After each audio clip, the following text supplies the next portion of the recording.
নমস্কার বন্ধুরা, আজকে অনেক দিন পর আবার একটা নতুন ভিডিও নিয়ে আসলাম। পুজোয় ব্যস্ত ছিলাম তাই ভিডিও বানাতে পারিনি।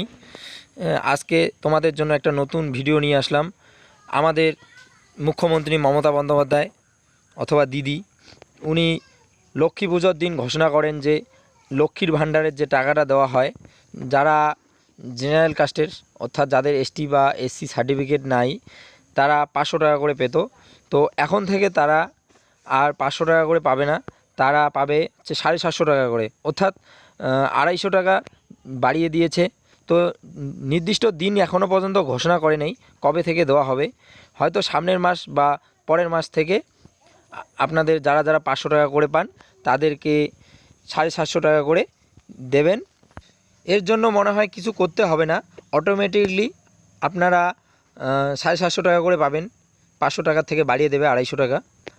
আর আরেকটা বিশেষ খবর, নভেম্বরের 1 তারিখ থেকে 15 তারিখের মধ্যে দুয়ারে সরকারি ক্যাম্প চলবে। আর 16 তারিখ থেকে 31শে ডিসেম্বর পর্যন্ত সেটা খতিয়ে দেখা হবে আপনাদের ডকুমেন্টগুলো, যে ডকুমেন্টগুলো আপনারা জমা করবেন। তাই যারা এখনও লক্ষ্মী ভাণ্ডারের ফর্ম জমা করেননি, তো আপনারা যারা যারা এখনও লক্ষ্মী ভাণ্ডারের ফর্ম জমা দেন নেই, তো আবার নতুন দুয়ারে সরকার হবে, তখন আপনারা দুয়ারে সরকারে আপনাদের যে লক্ষ্মী ভাণ্ডারের যে ফর্ম সেটা আপনারা জমা দেবেন, কাগজপত্র তৈরি করে রাখবেন সকলে। বন্ধুরা, ভিডিওটাকে আর বাড়াচ্ছি না, তোমরা এখনও পর্যন্ত যারা আমার এই চ্যানেলটাকে সাবস্ক্রাইব করে দাও নাই, চ্যানেলটাকে সাবস্ক্রাইব করে দেবা এবং পাশে থাকা যে ঘন্টাটা আছে সেটা বাজিয়ে দেবা, যাতে পরবর্তী ভিডিও তোমাদের মোবাইলে অটোমেটিক চলে আসে। তাই অসংখ্য ধন্যবাদ ভিডিও দেখার জন্য। Thank you.